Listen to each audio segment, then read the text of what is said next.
Hi friends, I welcome you all to this another episode of Healthy Living Series. इस series का जो मकसद है वो यही है कि हम एक हेल्दी कम्युनिटी क्रिएट करें. Community is the word. Because देखिए, अकेले जीने में कोई मज़ा नहीं है. आप खुद ही देखिए, जब सुबह सुबह जब वॉक के लिए निकलते हैं, अकेले जाते हैं तो अजीब सा कभी मन करता है, कभी नहीं करता है. लेकिन जब कोई साथ होता है तो मन करता है कि नहीं, आज निकलना है. बल्कि उनके कदम से कदम मिला रहे होते हैं.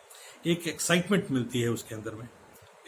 और उस कम्युनिटी के अंदर में ऐसे लोग होते हैं जो कि हेल्थ कॉन्शियस हैं. वो एक ही सब्जेक्ट के ऊपर में बात कर रहे हैं, एक ही सब्जेक्ट उनका उद्देश्य है. और फिर वहाँ पर हम कुछ बहुत सी चीज़ें उनके साथ सीखते हैं, कैसे हम अपने आप को स्वस्थ रख सकते हैं, कैसे हेल्दी रख सकते हैं. और फिर जो कुछ हम चीज़ें वहाँ पे सीखते हैं उसको अप्लाई करते हैं. And not only that, when we see anybody not doing that, तो हम उसको रोकते भी. अगर हम किसी को देखते हैं कि साहब वो जंक फूड खा रहे हैं या कुछ ऐसा काम कर रहे हैं जो उनके लिए नुकसानदेह हो सकता है, हम उन्हें रोकते भी हैं. तो ये फायदा होता है कम्युनिटी का. तो इस समय जो सबसे ज़्यादा चैलेंज वो देखने में आ रहा है वो है वेट का चैलेंज. ओवरवेट इस समय एक बज़वर्ड है. लोग शिकायत कर रहे हैं कि साहब बहुत कुछ कर रहे हैं, हम वेट लॉस के लिए हम डाइट भी कर रहे हैं, हम वज़न भी कम करने के लिए हम एक्सरसाइज कर रहे हैं, सब कुछ कर रहे हैं, लेकिन वेट कम नहीं हो रहा है. और इसी चीज़ के अंदर में थायराइड एक ऐसी चीज़ है जो कि बहुत ज़्यादा एक कॉमन सी दिखने लगा है. हाइपोथायराइडिज्म तो सबसे ज़्यादा कॉमन है. इनफैक्ट मेट्रोज के अंदर में कहा यह जा रहा है कि 5 में से 3 लेडीज जो हैं वो हाइपोथायराइडिज्म की पेशेंट है. और इसके अंदर में भी इनफैक्ट 2 डिफरेंट चीज़ें हैं. कि पहली चीज़ ये कि नंबर इसलिए इतना ज़्यादा दिखाई दे रहा है क्योंकि अब टेस्टिंग होनी शुरू हो गई है, पहले कहाँ सुनते थे. लेकिन अब एक और भी है कि शायद जिन लोगों ने, बहुत से लोग ये सोच रहे हो कि हमने टेस्ट नहीं कराया है, तो मैं तो ये कहता हूँ कि और अच्छी बात है, क्योंकि टेस्ट कराने जब निकलता है तो एक और स्ट्रेस मिलता है हमें, और उसके इनफैक्ट उसके साथ साथ पता लगता है और बहुत सी चीज़ें. तो थायराइड का जो मेजर जो रीज़न है वो है स्ट्रेस एक मेरा मेजर कारण होता है थायराइड का.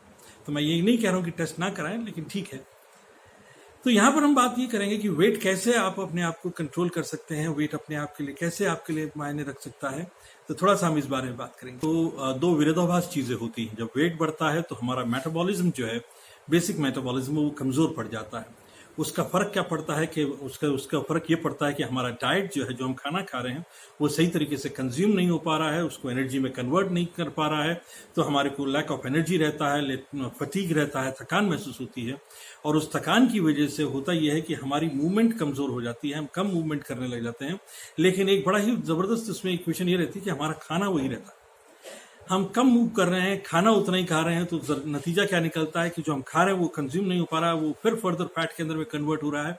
और वो क्या कर रहा है कि वाटर रिटेंशन को बढ़ा रहा है. सॉल्ट और पानी जो है वो हमारे वाटर रिटेंशन को बढ़ा रहा है, तो इन्फ्लेमेशन भी हो रहा है. तो कई सारी चीज़ें जो हैं वो एक दूसरे से कनेक्टेड है, वो रिलेटेड है, जो कि साथ में होती. और इसका बड़ा इंटरेस्टिंग ये होता है कि फिर साइज बदलता जाता है और आप नए नए कपड़े बनवाते रहते हैं, और बड़े और बड़े और बड़े. तो इनफैक्ट देखा ही गया कि साहब मेटाबॉलिज्म के बिगड़ने से बहुत कुछ होता है, बहुत सारी दिक्कतें बढ़ती हैं. और मेटाबॉलिज्म जो है वो मेजर कारण है ओवरवेट का भी, और दूसरी और चैलेंजेस का भी. फिर एक इसके अंदर में चैलेंज देखा गया कि ऑस्टियोपोरोसिस की शिकायत बहुत ज़्यादा बढ़ जाती है. इसके अंदर में ऑस्टियोपोरोसिस बढ़ जाता है, और उसकी वजह से दिक्कत क्या होता है, हाइपोथायराइडिज्म उसका मेजर कारण होता है. क्यों? बिकॉज जब आपकी मूवमेंट कम होती है तो आप चलना फिरना ज़रा कम कर देते हैं थायराइड की वजह से इसके अंदर में. और फिर वही बात शुरू होती है कि आपका थकान आपके मेंटल लेवल को भी परेशान करता है, फटीग महसूस करते हैं. कई बारी डिप्रेशन के भी लोग बाग बढ़ जाते हैं, क्योंकि हर समय जब थकान थकान थकान का महसूस होता है, खाना मिल नहीं रहा, एनर्जी मिल नहीं रही, और तो रुकता है वाला शरीर जो है वो हमसे कुछ मांग रहा होता है, लेकिन हमको आदत वही पड़ी हुई है और शरीर हमसे खाना मांगता है. तो हम खाते क्या हैं? जब हम ज़्यादा डल महसूस करना शुरू करते हैं तो बेस्ट जो मैंने ज़्यादातर लोगों को देखा है वो क्या करते हैं, वो चॉकलेट खा लेते हैं. चॉकलेट खा लेते हैं, ठीक है, बढ़िया है, आपको उस समय बेहतर महसूस होता है. लेकिन उसके अंदर में दिक्कत क्या होती है कि चॉकलेट, नमकीन, ये सब चीज़ें जो खाई जाती हैं उसके अंदर में एम्प्टी कैलोरीज मिल रही हैं. मतलब एक बारी जो भुजिया का पैकेट खोला तो वो पूरा का पूरा खत्म ही होता है. फिर वो करीब आप समझ लीजिए कि आपने 500 550 कैलोरी एक झटके के अंदर में कंज्यूम कर ली उसकी वजह से. तो इस समय ज़रूरत क्या है? इस समय ज़रूरत यह है कि आप सबसे पहली चीज़ कि अपने स्ट्रेस लेवल को कम कीजिए. दूसरी चीज़ है कि अपने को एक ऐसी किसी कम्युनिटी के साथ में अपने आप को कनेक्ट कीजिए, एसोसिएट कीजिए, जो आपकी मदद कर सके, जो आपको गाइड कर सके, जो आपको हेल्प कर सके कि भाई कैसे अपनी सेहत का ख्याल रखा जाए.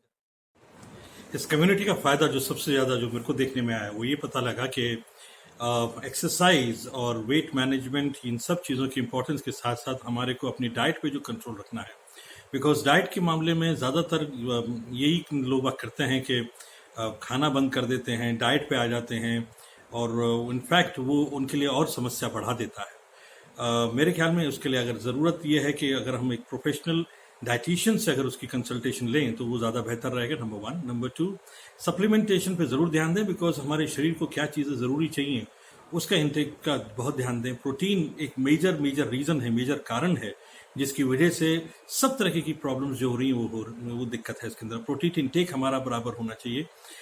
ओमेगा 3 जो कि इन्फ्लेमेशन का रिड्यूस करता है, वो एक बहुत ज़बरदस्त एक आपके लिए एक सोल्यूशन हो सकता है। और भी बहुत सी चीज़ें हैं जिनके बारे में हम आगे वीडियोस के अंदर बात करेंगे। तो ध्यान रखिए अपना, है ना, स्वस्थ रहें, खुश रहें। Okay, bye bye.